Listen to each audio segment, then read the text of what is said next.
नमस्कार दोस्तों। विश्व का सबसे बड़ा डैम चाइना का थ्री गोर्जेस डैम है। ये एक हाइड्रो इलेक्ट्रिक पावर प्लांट है। ये डैम चीन के हुबई प्रांत में आंगजे नदी पर बना हुआ है। आंगजे नदी दुनिया का तीसरी सबसे लंबी नदी है, जिसकी लंबाई 6300 किलोमीटर है। थ्री गोर्जेस डैम बनाने में $37 बिलियन, अगर हम भारतीय रुपयों में बात करें तो 2,72,823 करोड़ रुपए की लागत आई है। इस डैम की ऊंचाई 185 मीटर। अगर हम दुनिया की सबसे ऊंची बिल्डिंग बुर्ज खलीफा की बात करें तो इसकी ऊंचाई 830 मीटर और इस डैम की ऊंचाई 185 मीटर है। तो आप अनुमान लगा सकते हैं कि इस डैम की ऊंचाई कितनी है। इस डैम की लंबाई 2300 मीटर यानी कि 2.33 किलोमीटर और चौड़ाई 115 मीटर है। इस डैम का बनाने का मुख्य उद्देश्य बाढ़ का रोकथाम और बिजली पैदा करना, क्योंकि सन 1911 में मूसलाधार बारिशों की वजह से आंगजे रिवर में पानी भर जाने से आसपास के इलाकों में बाढ़ आ गया था और ये बाढ़ इतना खतरनाक था कि 2 लाख लोगों की जान ले ली और 1 लाख लोग बेघर हो गए।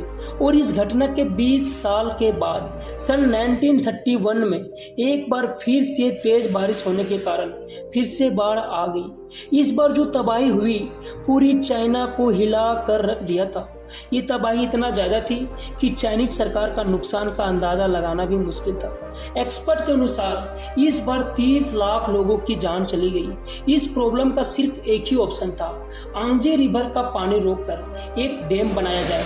लेकिन इतना बड़ा रिवर का पानी रोककर डैम बनाना चाइना के लिए बहुत बड़ा टास्क था। इसके लिए चाइना को कुछ बड़ा करके दिखाना था। थ्री गोर्जेस डैम का कंस्ट्रक्शन 1994 में बनना शुरू हुआ, जिसमें एक वक्त में 40,000 वर्कर काम करते थे। पूरे 18 साल का लगातार मेहनत सन 2012 में यह बनकर तैयार हुआ। यह डैम दुनिया का सबसे बड़ा डैम के साथ दुनिया का सबसे बड़ा कंक्रीट स्ट्रक्चर भी है। थ्री गोर्जेस डैम बनाने में 4,63,000 टन स्टील प्रयोग हुआ है। एक्सपर्ट के अनुसार इस डैम में इतना स्टील प्रयोग हुआ है कि अगर एफिल टावर बनाया जाए तो ऐसे 63 एफिल टावर का निर्माण किया जा सकता है। इस डैम के खड़ा होने से बने जलाशय ने 632 वर्ग किलोमीटर का क्षेत्र भर दिया है। इस डैम में इकट्ठा किया गया 42 बिलियन टन पानी 175 मीटर की ऊंचाई तक भरा हुआ है। पानी के इतनी भरी जलाशय की वजह से पृथ्वी का मोमेंट ऑफ इनर्शिया प्रभावित हो गया है। इसकी वजह से पृथ्वी की घूमने की गति धीमी पड़ गई है। पृथ्वी के गति घूमने की वजह से एक दिन का टाइम 0.06 माइक्रो सेकेंड बढ़ गया है, मतलब कि दिन थोड़ा लंबा हो गया है। यह डैम अपने 32 टरबाइन की मदद से 22,500 मेगावाट बिजली पैदा करता है। अगर हम दुनिया का दूसरा सबसे बड़ा पावर प्लांट से तुलना करें तो साउथ अफ्रीका में मौजूद इटेपू डैम, जिसकी outside capacity three gorges dam के नज़र के आसपास भी नहीं आती। थ्री गोर्जेस डैम चाइना जैसे कंट्री के लिए बहुत बड़ा टास्क था। जब 1994 में थ्री गोर्जेस डैम का कंस्ट्रक्शन बनना शुरू हुआ तो चाइना को बहुत क्रिटिसिज्म फेस करना पड़ा, क्योंकि भारत में जिस प्रकार टिहरी डैम बनने से बहुत सारे लोगों को विस्थापित करना पड़ा, उसी प्रकार थ्री गोर्जेस डैम बनने से कई लोगों को विस्थापित होना पड़ा।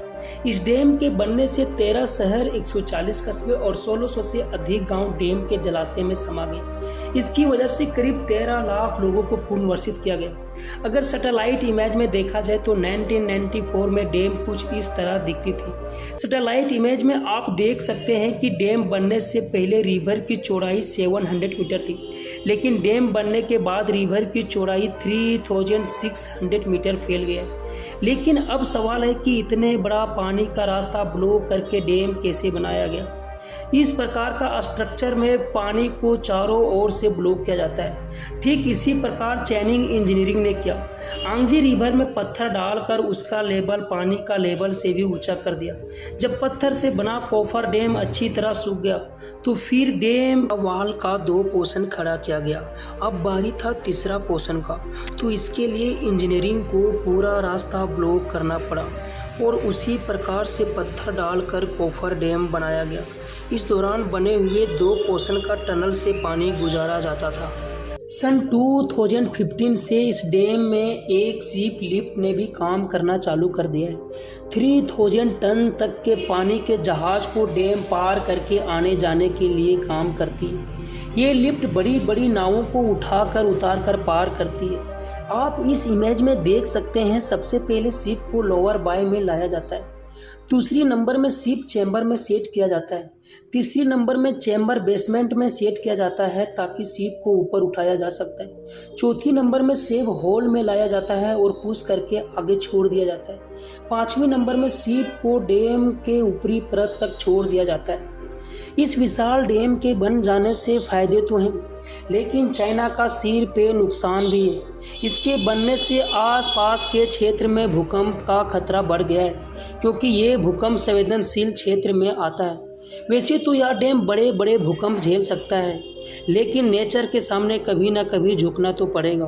ग्लोबल वार्मिंग और क्लाइमेट चेंज की वजह से बारिश का सिलसिला बढ़ता ही जा रहा है। अगर ये डैम कभी ना कभी टूट गया तो करीब 3 करोड़ 60 लाख लोग इसके बहने वाली विशाल लहर की चपेट में आ जाएगा। दोस्तों, आज के लिए इतना ही, मिलते हैं अगले वीडियो में। तब तक हमारे वीडियो को लाइक करें और यूट्यूब चैनल को सब्सक्राइब जरूर करें। Thank you for watching.